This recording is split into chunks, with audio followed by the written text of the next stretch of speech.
નમસ્કાર, આપ જોઈ રહ્યા છો ગુજરાત ફર્સ્ટ. હું છું આપની સાથે વિક્રમ. સમાચારોની શરૂઆત કરીએ તો અમદાવાદમાં ઇન્ડિગો ફ્લાઇટના સર્વરમાં સમસ્યા જોવા મળી હતી, ત્યારે દેશભરની ફ્લાઇટને અસર પહોંચી છે. કોંગ્રેસના નેતા સચિન પાયલોટની ફ્લાઇટ પણ મોડી પહોંચી છે. સર્વરના કારણે મુસાફરોને ભારે હાલાકી થઈ રહી છે, ત્યારે ઇન્ડિગોની ફ્લાઇટના સર્વરમાં સમસ્યા જોવા મળી હતી અને જેના કારણે દેશભરની અંદર ફ્લાઇટને અસર પહોંચી રહી છે અને સાથે જ કોંગ્રેસના નેતા સચિન પાયલોટની ફ્લાઇટ પણ મોડી પહોંચી છે.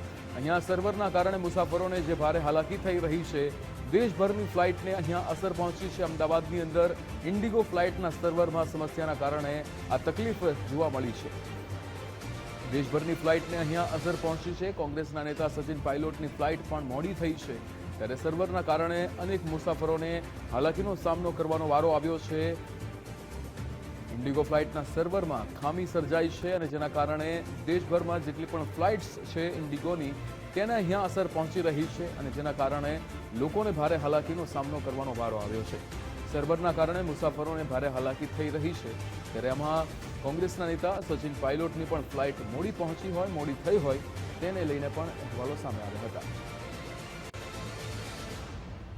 અમદાવાદમાં ઇન્ડિગો ફ્લાઇટના સર્વરની અંદર સમસ્યા સર્જાઈ છે અને જેના કારણે દેશભરમાં જેટલી પણ ઇન્ડિગોની ફ્લાઇટ છે તેને અસર પહોંચી રહી છે.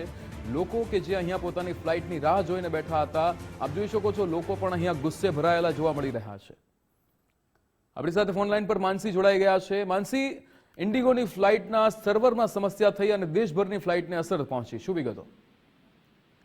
ચોક્કસથી વિક્રમ, ખાસ કરીને વાત કરવામાં આવે તો એક ફ્લાઇટ નહીં પરંતુ ઇન્ડિગોની તમામ ફ્લાઇટમાં આ જ પ્રકારની જે સમસ્યા છે તે સામે આવી રહી છે. મહત્વનું છે કે અમદાવાદમાં પણ આ જ પ્રકારની સમસ્યા સામે આવી છે, જેમાં ઇન્ડિગો ફ્લાઇટના સર્વરમાં સમસ્યા સર્જાઈ છે અને દેશભરની તમામ જે ફ્લાઇટ છે તેના ઉડાનમાં જે સમસ્યાઓ છે તેના કારણે થઈ હતી. મહત્વનું છે કે કોંગ્રેસના જે નેતા છે સચિન પાયલોટ તે પણ આજે અમદાવાદ આવવાના હતા ઇન્ડિગોની ફ્લાઇટમાં, પરંતુ સર્વર ડાઉન થતા તેમની પણ જે ફ્લાઇટ છે તે ફ્લાઇટ ઉડાન કરવામાં સમસ્યા થઈ હતી અને સચિન પાયલોટની જે ફ્લાઇટ હતી તે પણ સમયસર નહોતી ઉડી.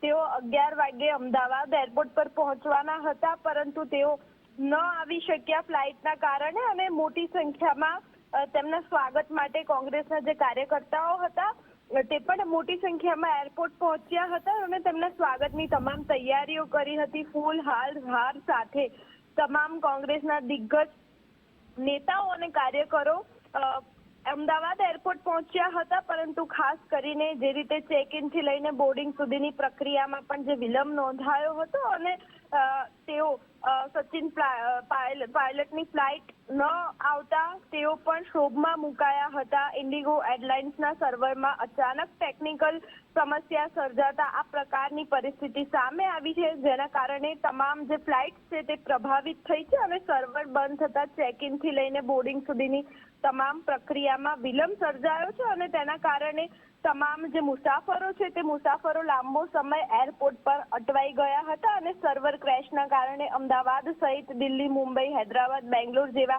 તમામ જે મેટ્રો સિટી છે તેમાં પણ આ જ પ્રકારની સમસ્યા સામે આવી હતી અને ઇન્ડિગોની અનેક ફ્લાઇટ આજે ડીલે થઈ છે અને મુસાફરોને સતત જાહેરાતો દ્વારા પણ અપડેટ આપવામાં આવી રહી છે, પરંતુ સૂચનાઓ સ્પષ્ટ ન થતા લોકોમાં પણ ક્યાંક ને ક્યાંક આશંકા જોવા મળી રહી છે.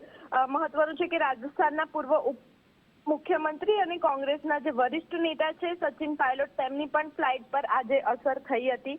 ટેકનિકલ સમસ્યાના કારણે તેમની જે ફ્લાઇટ છે તેને ઉડાન ભરી શકી નહોતી. જી બિલકુલ માનસી, સમગ્ર માહિતી સાથે જોડાવા બદલ આપનો આભાર.